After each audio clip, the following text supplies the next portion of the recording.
Buenos días, mi nombre es María de los Ángeles Cárdenas y en la materia de circuitos polifásicos les voy a hablar acerca de la respuesta en frecuencia. En un circuito eléctrico, la respuesta en frecuencia es la variación de su comportamiento al cambiar la frecuencia de la señal. Estos circuitos son muy importantes y se emplean en los sistemas de controles y comunicaciones, como en filtros para radio y televisión. Estos filtros funcionan dejando entrar las frecuencias admitidas y las que no la desechan. Por otra parte, la resonancia es una condición de los circuitos RCL, la cual supone que las reactancias capacitivas e inductivas deben ser iguales. Existen circuitos resonantes en serie y en paralelo.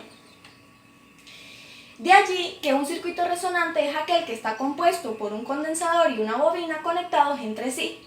Los circuitos resonantes se caracterizan por tener cinco parámetros relacionados. En primer lugar encontramos la frecuencia de resonancia. La frecuencia de resonancia es aquella en la cual se anula la parte imaginaria de la función de transferencia y viene dada por la siguiente fórmula. En segundo lugar encontramos la frecuencia de media potencia. La frecuencia de media potencia son aquellas en que la potencia disipada viene dada por la mitad de la potencia disipada por la frecuencia resonante. En tercer lugar tenemos el ancho de banda. El ancho de banda es aquel que viene representado por el rango entre las frecuencias de media potencia, o lo que es lo mismo a la diferencia existente entre las frecuencias de media potencia. Seguidamente encontramos el factor de calidad Q. El factor de calidad Q es la medida de la agudeza del pico de resonancia y viene dado por la razón existente entre la frecuencia de resonancia y el ancho de banda. Aquí se presenta un ejercicio que para la resolución del mismo es necesario emplear los conceptos identificados anteriormente. Se pide que en un circuito tipo tanque se encuentre la frecuencia de resonancia. Primero debemos saber qué es un circuito tipo tanque. Un circuito tipo tanque, como se demuestra en la imagen, es aquel en el que debe haber una bobina y un condensador conectados en paralelo, en los cuales se suponen los valores ideales de los mismos para que se cumpla que las reactancias capacitivas e inductivas sean igual a cero.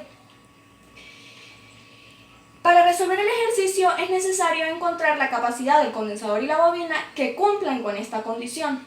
Entonces, primeramente podemos encontrar el ancho de banda a través de la diferencia existente entre las frecuencias de media potencia. Una vez encontramos ese resultado, que es de 8 pi radianes, podemos encontrar la frecuencia de resonancia. Una vez hallemos la frecuencia de resonancia, encontramos la fórmula que dice que el ancho de banda va a ser igual a la razón existente entre 1 y el valor de la resistencia por el condensador. Despejamos el condensador y obtenemos el valor del mismo, que debe ser igual a 19.89 nanofaradios.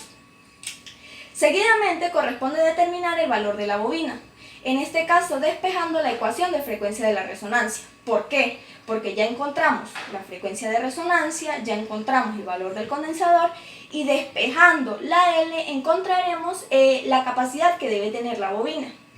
Haciendo las operaciones y cálculos matemáticos, se dice que la bobina debe tener un valor de 164.45 microhenrios.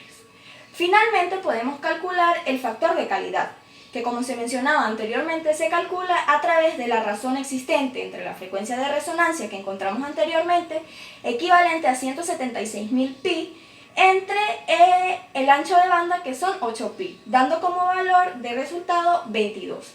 Esta ha sido toda mi exposición, gracias por su atención.